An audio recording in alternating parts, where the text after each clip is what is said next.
ನಗೋದೇ ಆಸ್ತಿ ಅಂದಮೇಲೆ ನಗ್ತಾ ಇರೋಣ ಜಾಸ್ತಿ. ವಿಡಿಯೋ ನೋಡುತ್ತಿರುವ ಎಲ್ಲ ನನ್ನ ವ್ಯೂವರ್ಸ್ಗೂ ನಮಸ್ಕಾರಗಳು.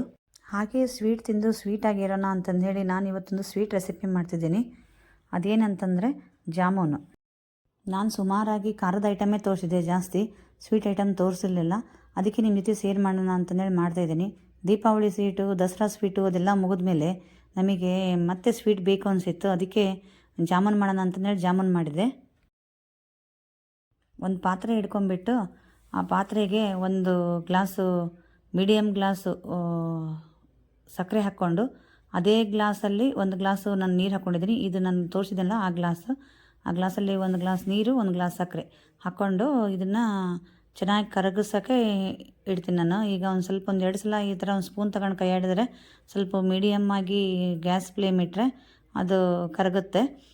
ಹೀಗೆ ಕರಗಿಸ್ಕೊಂಡು ಇಟ್ಕೊಂಡ್ರೆ ನಾವು ಅಂದರೆ ಇಮಿಡಿಯೇಟು ಸ್ವಲ್ಪ ನಾವು ಜಾಮೂನು ಮಾಡಿ ಒಂದು 10 ನಿಮಿಷಕ್ಕೆ ತಿಂದುಬಿಡ್ಬೋದು. ಅಂದರೆ ಇದು ಸಕ್ಕರೆ ಪಾಕ ಆರಿದ್ರೆ ಚೆನ್ನಾಗತ್ತೆ. ನಾನು ಇಲ್ಲಿ MTRದ್ದು ಜಾಮೂನು ಪಾಕೆಟ್ ತೊಗೊಂಬಂದಿದ್ದೆ. ಅದು ಬೈ 1 get 1 ಫ್ರೀ ಇತ್ತು. ನಾನು 1 ಪಾಕೆಟಿಂದ ಅಷ್ಟೇ ಮಾಡ್ತಾಯಿದ್ದೀನಿ. ಅದಕ್ಕೆ ನನಗೆ ಇಷ್ಟು ಸಕ್ಕರೆ ಸಾಕು ಅಂತ ಇಷ್ಟು. ನಿಮಗೆ ಯಾವ ಬ್ರ್ಯಾಂಡ್ ಬೇಕು ನೋಡೋ ಅದು ಬ್ರ್ಯಾಂಡ್ ತೊಗೊರಿ. ನಾನು ಯಾವಾಗಲೂ ಆಲ್ಮೋಸ್ಟ್ ಜಾಮೂನು ಮಾಡ್ಬೇಕಾದ್ರೆ MTRದ್ದೇ ತೊಗೊಂಬಂದಿರ್ತೀನಿ. ಮತ್ತು ಇದನ್ನು ಈಗ ನಾನು ತಟ್ಟೆಗೆ ಹಾಕ್ಕೊಂಬಿಟ್ಟು ಇದನ್ನು ಸ್ವಲ್ಪ ನೀರು ಹಾಕ್ಕೊಂಡು ಮಿಕ್ಸ್ ಮಾಡ್ಕೋತೀನಿ. ಇದನ್ನು ನಾನು ಸಕ್ಕರೆ ಆಲ್ಮೋಸ್ಟ್ ಕರಗ್ತಾ ಬಂತು.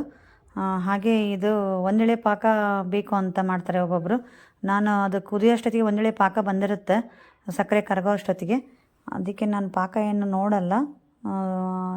ನಾವು ಇದನ್ನು ಕಲಿಸ್ಕೊಳೋ ಅಷ್ಟೊತ್ತಿಗೆ ಅದು ಪಾಕನೂ ಬಂದುಬಿಟ್ಟಿರುತ್ತೆ. ಸ್ವಲ್ಪ ನೀರು ಹಾಕ್ಕೊಂಡು ಮಿಕ್ಸ್ ಮಾಡ್ಕೊತಾ ಚೆನ್ನಾಗಿ ಕಲಿಸಿದ ಮೇಲೆ ಇದಕ್ಕೆ ಮೇಲುಗಡೆ ತುಪ್ಪ ಅಥವಾ ಎಣ್ಣೆ ಸವರಿಬಿಟ್ಟು, ನಾನು ತುಪ್ಪ ಸವರಿದ್ದೀನಿ. ತುಪ್ಪ ಸವರಿ ಇದು ಕವರ್ ಆಗಂಗೆ ಒಂದು ಬಟ್ಲ ಅಥವಾ ಒಂದು ಪಾತ್ರೆ ಏನಾದರೂ ತಗೊಂಡು ಮುಚ್ಚಿ ಎತ್ತಿಡೋಣ. ಇದನ್ನು ಸಡನ್ನಾಗಿ ಮನೆಗೆ ಗೆಸ್ಟ್ ಬಂದ್ರಂದರೆ ಸ್ವೀಟ್ ಮಾಡಬೇಕು ಅಂತ ಹೇಳಿದರೆ ಜಾಮೂನು ಪಾಕೆಟ್ ಇತ್ತಂತಂದರೆ ಸಡನ್ನಾಗಿ ಆಲ್ಮೋಸ್ಟ್ ಎಲ್ಲರೂ ಜಾಮೂನೇ ಮಾಡೋದು ಅಲ್ವಾ ಫ್ರೆಂಡ್ಸ್? ಏನಂತೀರಾ? ನಾನಂದರೂ ಆಲ್ಮೋಸ್ಟ್ ಅದೇ ಮಾಡಿರ್ತೀನಿ. ಈಗ ಆಲ್ಮೋಸ್ಟ್ ಯಾರೂ ಸ್ವೀಟ್ ಅಷ್ಟೊಂದು ಇಷ್ಟನೇ ಪಡಲ್ಲ. ರೊಟ್ಟಿ, ಪಲ್ಯ, ಅನ್ನ, ಸಾರು ಚೆನ್ನಾಗಿ ಬಾಯಿ ತುಂಬ ಟೇಸ್ಟ್ ಇದ್ದರೆ ಅದೇ ಸಾಕು ಅಂತಂತಾರೆ. ನೀವೆಲ್ಲ ನಿಮ್ಮ ಗೆಸ್ಟ್ ಬಂದಾಗೆ ಏನು ಸ್ವೀಟ್ ಮಾಡ್ತೀರಾ ಅಂತಂದೇಳಿ ಕಮೆಂಟ್ ಮೂಲಕ ತಿಳಿಸ್ರಿ. ಇವಾಗ 10 ನಿಮಿಷ ಆಗಿತ್ತು. ಈ ಕಡೆ ಎಣ್ಣೆ ಕಾಯೋಕ್ಕೂ ಇಟ್ಕೊಂಡಿದ್ದೀನಿ ನಾನು. ಮತ್ತು ಇದನ್ನು ಇವಾಗ ಚೆನ್ನಾಗಿ ಮತ್ತೊಂದು ಸಲ ಮಿದ್ದುಬಿಟ್ಟು ಕೈಗೆ ತುಪ್ಪ ಹಚ್ಚಿಕೊಂಡು ಈಗ ರೌಂಡಾಗಿ ನಾನು ದೊಡ್ಡಕ್ಕೆ ಮಾಡ್ತೀನಿ, ಚಿಕ್ಕದು ಮಾಡಲ್ಲ. ಎಲ್ಲ ರೌಂಡಾಗಿ ಗೋಲಿ ಮಾಡ್ಕೊಂಡದ್ದಾಯಿತು. ಇವಾಗ ಎಣ್ಣೆನೂ ಕಾದಿದೆ. ಇದರ ಎಣ್ಣೆ ಚೆನ್ನಾಗಿ ಕಾಸ್ಕೊಂಡ್ಬಿಟ್ಟು ಮತ್ತೆ ಉರಿಯನ್ನು ಸಿಮ್ಮಾಗಿ ಇಟ್ಕೊಂಡ್ಬಿಡ್ಬೇಕು. ಅಂದರೆ ಇದು ಗೋಲ್ಡನ್ ಫ್ರೈ ಆಗಬೇಕು. ಜೋರು ಉರಿ ಇಟ್ಬಿಟ್ರೆ ಒಳಗಡೆ ಎಲ್ಲ ಬೇಯಲ್ಲ, ಮೇಲ್ಗಡೆ ಎಲ್ಲ ಹೊತ್ತು ಬಿಡ್ತೈತಿ. ಅದಕ್ಕೆ ಚೆನ್ನಾಗಿ ಫಸ್ಟ್ ಆಯಿಲ್ ಕಾಯಿಸ್ಬಿಟ್ಟು ಅದನ್ನು ಸಿಮ್ಮಾಗಿ ಇಟ್ಕೊಂಡ್ಬಿಟ್ರೆ ಈ ಥರ ಹೀಗೆ ನಾವು ತಿರುಗಿಸ್ಕೋತಾ ಮಾಡಿದರೆ ಗೋಲ್ಡನ್ ಫ್ರೈ ಚೆನ್ನಾಗಿ ಬಂದಿರುತ್ತೆ. ಹೀಗೆ ಮಾಡ್ಕೊಂಡು ನಾನು ಒಂದೊಂದೇ ತೆಗೆದುಬಿಟ್ಟೆ. ಇದು ಆ್ಯಕ್ಚುಲಿ ಸಕ್ಕರೆ ಪಾಕ ಐತಲ್ಲ, ರೂಮ್ ಟೆಂಪ್ರೇಚರು ಅಥವಾ ಉಗುರು ಬೆಚ್ಚಗೆ ಇದ್ದರೆ ಅದರಲ್ಲೇ ಡೈರೆಕ್ಟ್ ಹಾಕಿಬಿಟ್ರೆ ಭಾಳ ಚೆನ್ನಾಗಿ ಸಾಫ್ಟಾಗಿ ಬರ್ತೈತಿ. ನಾನು ಇನ್ನೂ ಒಂದು ಸ್ವಲ್ಪ ಭಾಳ ಬಿಸಿಯಾಗಿತ್ತು, ಅದಕ್ಕೆ ಎತ್ತಿ ಅದೇ ತಟ್ಟಲ್ಲೇ ಹಾಕೋತಾ ಬಂದೆ. ಹೀಗೆ ಒಂದೊಂದೇ ತೆಗೆದು ಎಲ್ಲ ಮುಗಿದ್ಮೇಲೆ ಲಾಸ್ಟಿಗೆ ಒಂದು 10 ನಿಮಿಷ ಬಿಟ್ಟು ನಾನು ಏನು ಮಾಡಿದೆ ಅಂತಂದರೆ ಅಷ್ಟೂ 10 ನಿಮಿಷ ಇವು ಕೂಡ ರೂಮ್ ಟೆಂಪ್ರೇಚರ್ ಬರೋ ಅಷ್ಟೊತ್ತಿಗೆ 10 ನಿಮಿಷಕ್ಕೆ ಎಲ್ಲವನ್ನೂ ಪಾತ್ರೆಯಲ್ಲೇ ಹಾಕಿಬಿಟ್ಟೆ ನಾನು.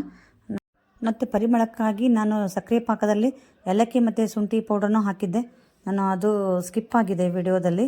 ಮತ್ತು ಈಗ ನೋಡಿರಿ ನಾನು ಸರ್ವ್ ಮಾಡ್ತಾಯಿದ್ದೀನಿ. ನೋಡಿ ಫ್ರೆಂಡ್ಸ್, ನೀವು ಈ ವಿಡಿಯೋ ನೋಡಿದ ಮೇಲೆ ಇಷ್ಟ ಆಯಿತು ಅಂದರೆ ಲೈಕ್ ಮಾಡಿ, ಕಮೆಂಟ್ ಮಾಡಿ, ಹಾಗೆ ಸಬ್ಸ್ಕ್ರೈಬ್ ಮಾಡಿ.